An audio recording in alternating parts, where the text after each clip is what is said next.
Assalamualaikum warahmatullahi wabarakatuh. Perkenalkan, kami dari kelompok 4 yang sekarang akan mempresentasikan tugas besar kami. Ada pula anggota kelompok kami. Yang pertama, Andi Nurvita F yang bekerja sebagai Network Engineer. Lalu ada Ardana Setiadi sebagai Hardware Engineer. Lalu ada Belinda F Darmanto sebagai Admin. Lalu ada Dewi Intan Safrilia sebagai Hardware Engineer. Lalu ada Hanif Kukurarjo sebagai CTO. Dan yang terakhir ada Ilham Maulana Mubarak sebagai programmer. Judul dari tugas besar kami adalah Sistem Irigasi Cerdas Berbasis Internet of Things. Mengapa kami mengambil judul demikian? Masalah dari sistem irigasi konvensional adalah air yang dialirkan ke lahan pertanian kadang berlebih atau kurang cukup untuk kebutuhan lahan. Sistem ini juga masih membutuhkan pengawasan secara langsung dalam upaya mencegah air terbuang dalam jumlah banyak dan menurunnya keberhasilan produksi pertanian, serta mengotomatiskan sistem irigasi, maka dibutuhkan sistem irigasi cerdas berbasis IoT. Solusi yang kami tawarkan adalah membuat sistem irigasi cerdas berbasis IoT, di mana sistem ini bekerja secara otomatis dengan menggunakan sensor sebagai penentu untuk menyalakan atau mematikan sistem irigasi tanpa perlunya pengawasan secara langsung. Tujuan dan alasan mengapa produk ini dibuat. Pertama, untuk membuat sistem irigasi cerdas berbasis IoT. Lalu, yang kedua, mengotomatiskan sistem irigasi. Dan yang ketiga adalah menghilangkan kebutuhan pengawasan secara langsung dalam sistem irigasi. Oke, untuk landasan teori yang kami pakai itu ada sensor DHT11, itu adalah sensor untuk mengukur suhu atau udara di sekitar. Lalu ada Node MCU, yaitu firmware berbasis LUA open source. Lalu ada motor driver L298N, yaitu alat untuk mengontrol kecepatan dan arah putaran dua motor DC. Lalu ada soil moisture GL69, yaitu sensor untuk kelembapan tanah. Lalu di sini ada Blink. Blink itu adalah aplikasi untuk iOS dan OS Android untuk mengontrol Node MCU, Arduino, Raspberry Pi, dan sejenisnya melalui internet. Lalu yang terakhir ada HTTP, yaitu protokol jaringan lapisan aplikasi yang digunakan untuk sistem informasi terdistribusi. Nah, untuk gambaran umum sistem yang kita mengambil situasi lingkungan di kebun, di mana di kebun ini kita akan memasang dua sensor yang akan bekerja secara bersamaan. Yang pertama ada sensor untuk mendeteksi suhu, dan yang kedua ada sensor untuk mendeteksi kelembapan tanah. Data dari sensor ini akan diproses di microcontroller yang akan dikirim ke Blink server melalui jaringan Wi-Fi dan akan dikirim ke aplikasi Blink itu sendiri yang terdapat di gadget. Flowchart-nya, pada saat sistem dimulai, sistem akan menerima input data dari sensor, terus data dari sensor tersebut akan diproses pada microcontroller, di mana data sensor tersebut akan disimpan ke Blink server. Output data pada sistem ini akan tampil di layar aplikasi dan akan membaca status lingkungan yang ada, yaitu apakah jika status lingkungan sudah optimal, maka sistem akan berakhir. Tetapi jika status lingkungan belum optimal, proses penyiraman tanah akan dimulai. Setelah itu, sistem akan menerima kembali input data dari sensor dan akan mengulangi proses yang sama sampai lingkungan tersebut optimal. Di sini ada parameter input dan output. Untuk parameter inputnya sendiri ada 3, yaitu nilai kelembapan tanah, nilai suhu, dan kecepatan pompa. Untuk parameternya outputnya sendiri ada pompa on atau off.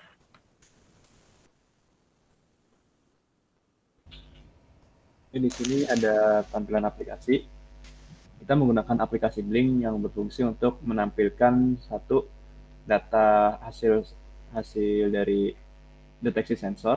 Kemudian ada nilai value yang harus ditetapkan dari user sebagai standar untuk sensor-sensor bekerja. Kemudian ada slide yang bekerja untuk mengatur kecepatan dari pompa. Lalu di sini ada 2 tombol. Tombol pertama untuk menyalakan atau mematikan sistem otomatis. Jadi dalam sistem ini kita bisa bekerja secara otomatis dan manual. Dan ketika sistem bekerja secara manual, maka di sini ada tombol kontrol pompa yang berfungsi untuk menyalakan dan mematikan pompa. Lalu yang terakhir ada LED pompa, yaitu untuk menandakan pompa ketika hidup atau mati.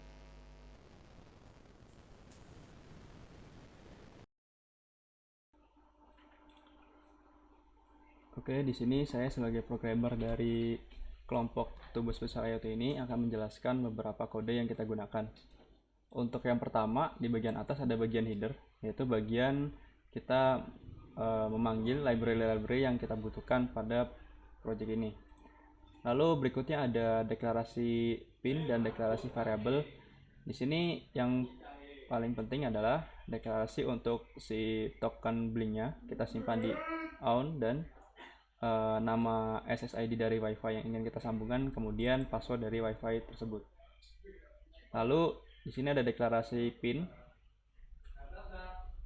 kemudian ada beberapa pin virtual.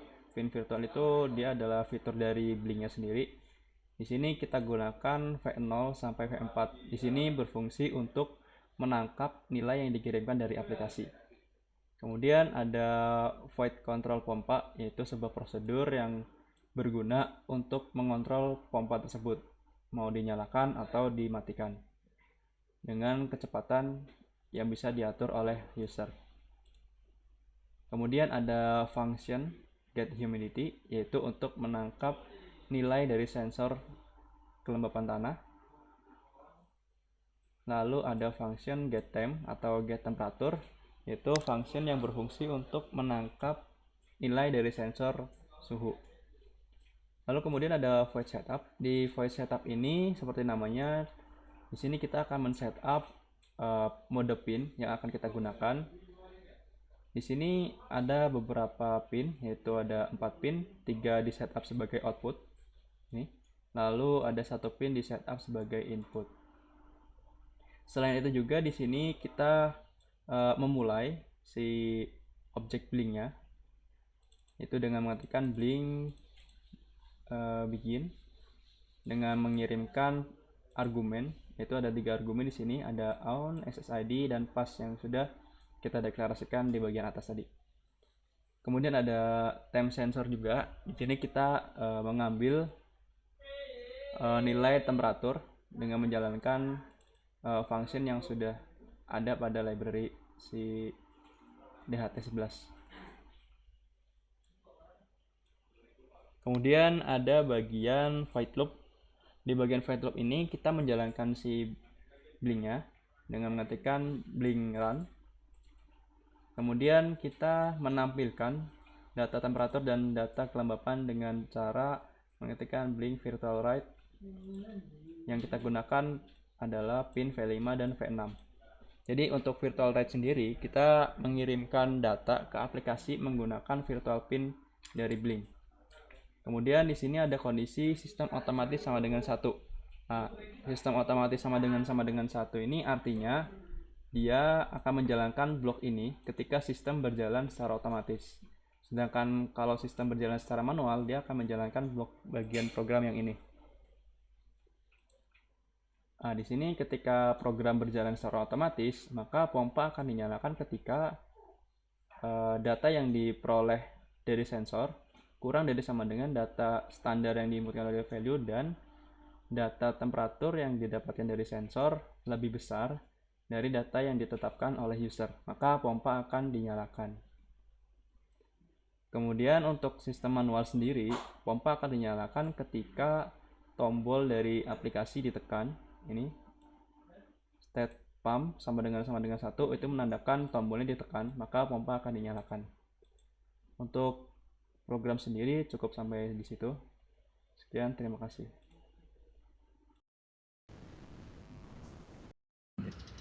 Assalamualaikum warahmatullahi wabarakatuh. Nama saya Arden Astiadi. Kali ini saya akan mendemo alat yang kita buat. Di sini perkenalkan, nama saya Ilham Maulana. Di sini saya akan menguji aplikasi. Nah, di sini yang pertama kita akan menguji sistem secara manual. Jadi pompa akan menyala ketika tombolnya kita nyalakan. Nah, di sini pompa dalam kondisi menyala dikarenakan di aplikasi pompanya kita nyalakan. Oke, kemudian di sini kita akan mengetes sistem secara manual. Secara otomatis. Nah, tombol otomatis kita nyalakan dan kita set nilai temperaturnya 26, lalu nilai kelembapannya 35. Nah, di sini pompa tidak menyala dikarenakan kelembapannya di atas standar. Karena kita setting kelembapan di atas 100 di atas 35, namun kelembapan yang ada di tanah itu sebesar 100. Untuk mengatasinya, kita bisa mencabut sensornya di sebelah sini. Nah, maka pompa akan menyala. Baik, segitu saja demo alat dari Tubes kami. Sekian dan terima kasih. Untuk hasil demo alatnya sendiri, data yang didapatkan dari hasil sensor akan ditampilkan di aplikasi. Lalu, microcontroller akan menentukan apakah pompanya akan dinyalakan atau tidak berdasarkan data yang didapatkan. Alat ini bisa bekerja secara otomatis dan manual. Dari hasil pengujian sistem irigasi cerdas ini, kesimpulan yang kami ambil adalah sistem irigasi cerdas berbasis IoT adalah sebuah alat yang dibuat untuk memudahkan proses irigasi tanpa perlu secara manual menyalakan dan mematikan pompa air dalam sistem tersebut. Produk ini mengubah proses irigasi menjadi otomatis dengan parameter input nilai kelembaban tanah, nilai suhu, dan kecepatan pompa.